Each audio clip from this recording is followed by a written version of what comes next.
I mean, these are pretty bad times. As hardly anyone will argue that there's a lot of challenges. But it felt really bad during the plague of the Middle Ages, when 3/4 of the population died for seemingly no reason, just dropped dead all around you. That must have felt like the total end times. And in 3/4 of the population died, but in major cities, it was more like 90%, because that's where disease spread more quickly. Can you imagine if 9 out of 10 people died in some big city and nobody knew why, and it just all happened over the course of a few months? It would really be bad. But we got through that in ways that nobody could possibly have predicted at the time. If we're going to get through this, and I don't know that we will, it will not be because we figure out how to do it. It'll be because something happens that's bigger than our current. If we could figure out how to do this, we would have figured it out already. It's going to take more than that. I used to work teaching and then directing a small group home for troubled teens. And I did that for about 6 years. And at some point, I would start to see kids come in. They're in our program for some months. They get better. They go home. They come back. They go home. They come back. They go home. They go to jail, right? Because they can only keep coming back to your teenage delinquent home for so long before they're not teens anymore. And I started to realize that the solution to the problem was bigger than what you were going to be able to solve in that framework, because the problems that we face are systemic in the most profound ways imaginable. In other words, the way the world is inevitably results to the kinds of problems we see. So unless we change the way the world is, it doesn't matter how hard we try to solve the problems in the world, they won't ultimately lead to a result. So ultimately, I believe that the solution will be a leap in consciousness. Obviously, I'm not the only one who would think such things. And so the work that we do to evolve our own consciousness might be the best thing we can do for the world. I mean, I've had those arguments about system. They really don't go anywhere. There's 2 ways you can have that argument. You can argue with someone that already agrees with you, then it's kind of fun. But usually it just becomes, if you notice, it ends up becoming kind of a gripe session, a big complaining session against the world.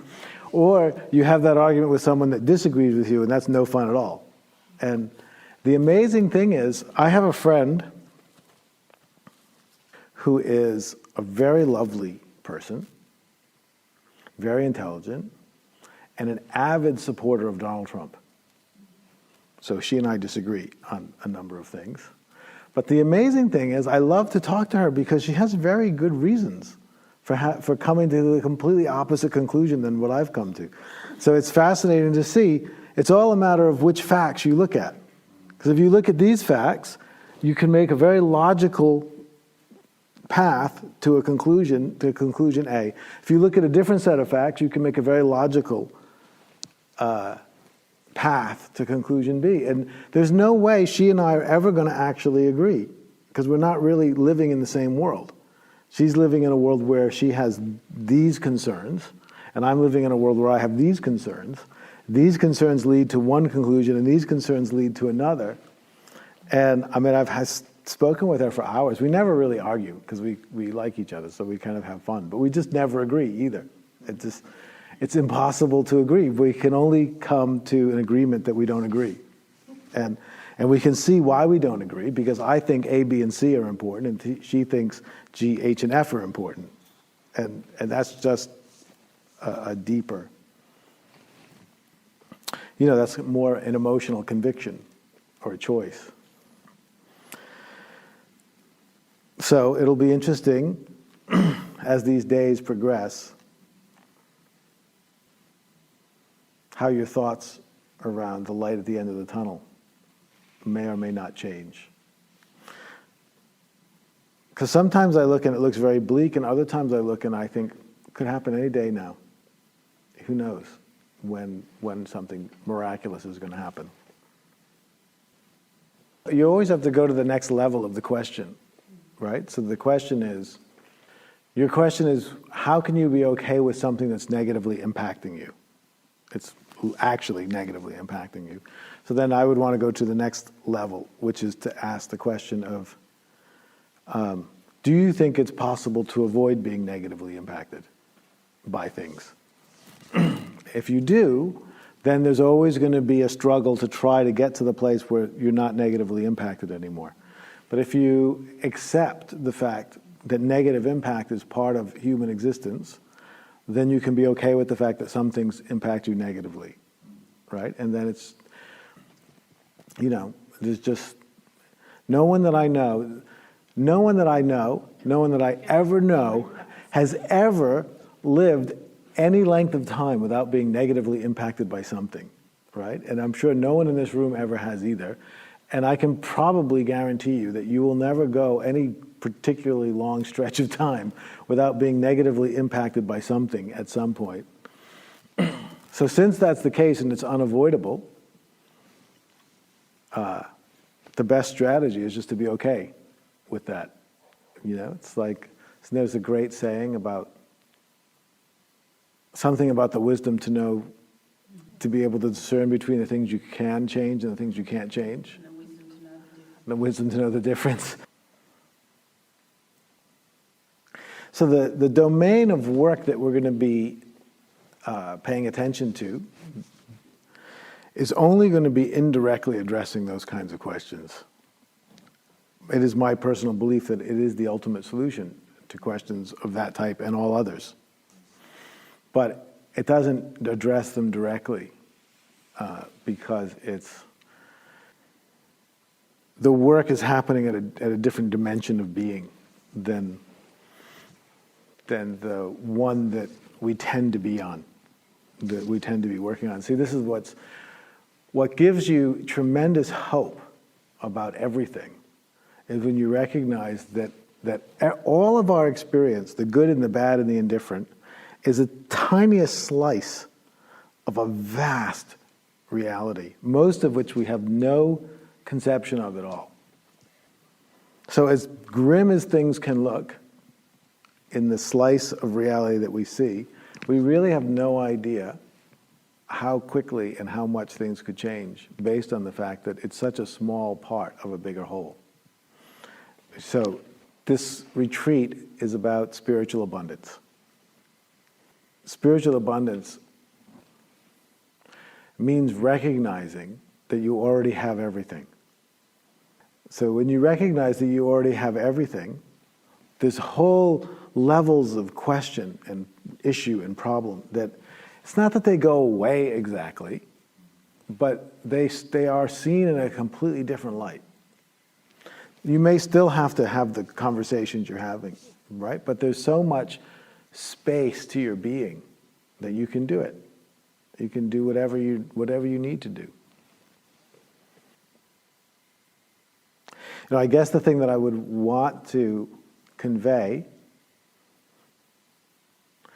is just my own conviction about how radically things can shift for any of us. And this is when we find ourselves getting challenged by life, it's at least in part because we either have never experienced or we've lost sight of how radically things can shift. So much more profoundly than what we are, than what we're taught, than what we're trained to see. And I know it can sound like wishful thinking or magical thinking. Unfortunately, magic happens to be true. That's the big problem is there is, magic, I think it was Arthur C. Clarke the science fiction writer, who said magic is the word we give for things we don't understand how they work. So just anything we don't understand how it works, we call it magic, and we dismiss it. Because somehow we've concluded that only the things that we know how they work matter, which I think is probably the opposite stance we should take. The things we know, if we know how it works, okay, that's great. But it's much more interesting to think about the things we don't know how it works, but they happen anyway. Because that's the domain that we can expand into. So we'll go slow and take a journey through our habits of mind, our habits of emotional attachment, our habits of identity, particularly. And we'll get a better understanding of how they keep us embroiled in a very particular experience of reality, which, because it's the only experience we've ever had, and because it's the only experience that most everybody has, we assume it's the only one you can have. Right? This is how it all works. And then we'll be doing meditation practice. In meditation practice, to me, there's all kinds of different things that are meditation practice, and most of them are good, as far as I know. Most of the ones I've tried are good, but they're all different, and they are aimed at different outcomes. The particular practice that I'll be sharing with you, which I'm sure most of you have some familiarity with, is a very time-honored practice, has different forms and different traditions. In Tibetan Buddhism, there's a version sometimes called Maha Mudra, or the high posture, the great posture. Sometimes I've heard it called open awareness. Ramana Maharshi in the Hindu tradition spoke about it as who am I, usually, or self-realization. But essentially, it's simply a practice of being. Full stop, as they say. It's just, there is no other practice. Now, of course, you're being anyway, all the time. So you're doing the practice right now perfectly. You've been doing it since the day you were born. You will do it till the day you die. There's actually pretty much nothing else you can do. And surprise, surprise, you will continue to do it after you're dead. Nothing's going to change except the body part. You're going to keep on going. But the fact that you're doing it all the time is not that helpful if you don't realize it. It gets much more helpful when you recognize being all the time. So we'll be doing a lot of practice, and then we'll be doing a lot of inquiry and going back and forth, all in an effort to create the space inside you for a miracle. Right? A miracle is another word for something we don't understand how it happened. Right? So these things happen miraculously. It's just a shift. It can be subtle, it can be dramatic, but it's always exciting because it's something. It's like you're going down the road, and then all of a sudden, something happened, and you're going down a different road. And that can, as I said, it can be a small thing or it can be a large thing. It can have massive ramifications in your life or none at all. All depends. So if you come to a retreat like this, I'm assuming it's because you have some interest in something that you could call spiritual awakening. Awakening is, we all have the experience of awakening every morning. So far, right? You're asleep, and then you wake up. And what generally happens is something penetrates your sleeping world from the outside and startles you to wakefulness, right? Like, could be the light coming through the window, or the sound of a bird, or an alarm clock. Some sounds are more pleasant to wake up to than others. But something from the outside world, from the larger world, penetrates your sleep state and wakes you up, right? And so when we speak about spiritual awakening, we're talking about the same thing. Something from the larger world penetrates and wakes you up. So when you come to a retreat like that, that's what you're hoping for, is some kind of divine penetration, so to speak. You're hoping that something from the wider world is going to tap you enough to wake you up. The challenge with that kind of metaphor, everyone's heard it, of course, is that when we hear it, we tend to think that we're the one that's going to wake up. The problem is, we're the dream that something else is going to wake up from. You see, this is why it gets so tricky, because we're all trying to wake up, right? Our spiritual life and our spiritual awakening practice tends to be aimed toward us waking up. But we are not the one that's going to wake up. That's what makes it tricky. This is why, when we really talk about awakening, why it gets so challenging. This is not any kind of personal transformation that we're talking about. This is not personal development. This is not something that's going to happen to you. It's not something that's going to make you different, make you better. This is going to be the realization that you were never that person you thought you were. You say, oh my God, how could I have thought I was only that? That was never who I was.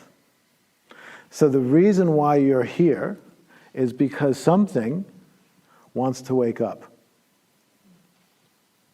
So sometimes when I'm sitting in front of the room, I feel like I'm talking to 22 individuals, and talking about spiritual practice and awakening. And other times I realize I'm not actually talking to anybody in this room. I'm talking to some being beyond everyone in the room that wants to wake up. And it wakes up through individuals, but it is not the individuals waking up. So the whole spiritual path is not about us waking up, it's about us getting out of the way and letting something else happen that's much bigger than us.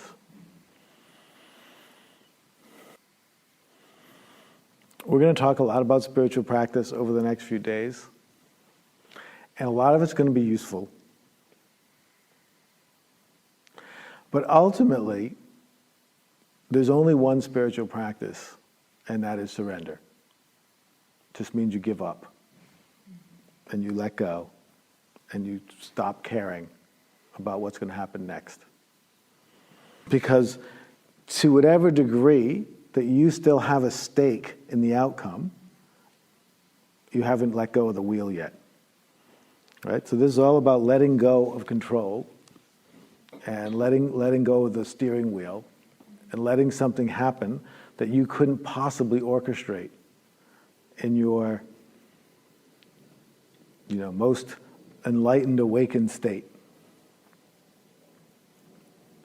And so that's what we're going to try to do in our meditation. So we're going to endeavor to surrender. When Rumi was asked, how do you meditate? He said, close your eyes and surrender. Which is more or less what we'll be practicing, just surrender. And then we see how difficult surrender is, because we see how invested we are in particular outcome. I will surrender if. I will surrender if it feels good. I will surrender if I get what I want. I will surrender if it heads in a direction I can recognize. If. They're all different ways of putting limitation on what's possible. Spiritual freedom means freedom from any particular control. And on the one hand, we all want that, and on the other hand, we don't. That's kind of how it works. So what I really want you to do while you're here is just leave everything else behind. Forget about every other part of your life as if you just landed on the planet today. Imagine you're a walk-in. You don't even know who this person is who owns this body you happen to have walked into today. You have no connection to their past or their aspirations for the future. You just let it all go and be completely present for the next 4 or 5 days. Just completely here with whatever we're doing, moment by moment by moment. It's very hard for us to do that. Because we have all been conditioned with deep habits of trying to control the outcome of everything, right? This is kind of our main occupation, is we're trying to control the outcome of life. And we learned how to do it, and we're probably have had mixed success, because unfortunately life doesn't tend to bend well to our control. But we've probably had some success. We're all here, so we've probably been reasonably successful. And we probably haven't yet completely given up hope in the ability to control the outcome of this event called life. And on this retreat, I'm hoping to convince you to give up all hope that there's any possible way that you can control the outcome of this life, and then just let it be what it wants to be. Let life live on its own terms instead of your terms, and then see what happens. I sometimes like to say it's like realizing that you have the most amazing cosmic GPS system already built in. But you didn't realize it, so you kept trying to drive and kept getting lost. You like coming to this retreat center, you miss the turn, you miss it again.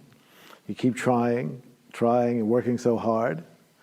Then at some point you take your hands off the wheel and realize the car actually already knew how to get here. This is the great thing about spiritual growth. Life already knows how to grow spiritually. It doesn't really need your help. We think it needs our help, Seeds know how to grow into trees. Babies know how to grow into adults. You notice growth happens all around, works really well. Everything grows amazingly to fit the environment it happens to be in. And nobody has to help it. But somehow with our spiritual growth, we get all involved. I'm going to make this happen. And that's just not the way it works. So over the next few days, I'm going to ask you to leave everything behind, especially any habits of trying to control the outcome. See, it's so hard for us. This is, this so deep. It's so unconscious. The ways in which we have ideas about, either what we want or what we think it should be. And then we're always angling toward them, in subtle ways. It's like, start going, no. We'll never leave life alone to live through us. We're always trying to live it ourselves. We always are trying to be in control, but then who's actually in control? Who is that person who's trying to control your life? What is living your life? It's a very good question to think about tonight. What is actually living your life? Because, if you ask most people, who's living your life? Probably they're going to say, I am. Who is that person? Who is I who lives your life? Where is that person? So yes, the whole weekend is going to be about letting go of control, giving up struggle, so that we give ourselves the chance to discover that we already have everything we need. It's already happening. This is the great moment of awakening is this the moment where you realize, oh my God, it was always already happening. It was already fine. All of my efforts, the last hurdle to really letting go is just your own pride, because you spend so much time trying to make something happen that was already happening. And it's hard to admit, like, that was all kind of a waste of time. Like, I didn't really need to do all that because it was all already happening anyway. I was already alive, I was already being, it was already fine. But if you can get through it, then you just let that go, and you have the whole rest of creation to explore. If you want to have a big dramatic awakening, the most important thing is you have to be ready to let go of your life. That's the challenge. If you're not ready to let go of your life, you won't have a big dramatic awakening, because there's no room for it, right? It can't be squeezed into your life necessarily. So the life has to be willing to change. If you want that kind of dramatic breakthrough, one of the things you have to realize is your mind is not your friend. It's not actually going to help you. It can help you to a point, right? So a big dramatic breakthrough is like jumping off the cliff. The mind can help you get right up to the edge of the cliff, but it can't help you jump, right? So this is one of the problems. At some point you have to give up on your intellect as a tool for awakening, because it's really important for a while, but then at some point something else has to happen. And it's not really something you can logic your way through. It's something that you have to just allow to happen. It wants to happen anyway, but you have to allow it. So the idea is this is spiritual. So we have to do something that's impossible. Because on the one hand, you have to give all of the attention and effort you can possibly muster for the next 5 days while we're here. Like, Ramana Maharshi said, this is a practice that takes all of your mind and all of your heart consistently every moment with nothing missing. This is not something you can do with like part of your energy. This is something that takes absolutely everything that you have. At the same time, all you're doing is nothing. So those two things don't tend to go together. So how can you make enormous amounts of effort to do nothing? But that's what we'll be doing. So you somehow have to manage to muster up total intensity and complete relaxation at exactly the same moment, right? Usually there's one or the other. Usually we're either totally intense or totally relaxed. But somehow we need to become totally intense and totally relaxed at exactly the same time. That is the place where all the magic happens. Total intensity and total relaxation. You've all heard of Tony Robbins, right? So he talks about massive action, that's it. So you need massive action on the one hand and complete rest, So, and how do you do both? But see, that's the magic. That's where something really amazing happens, because something starts to happen and it isn't you anymore. The spiritual practice we're shooting for is the one that you're not doing. It's the one that's being done from beyond. And that's the one that has all the power.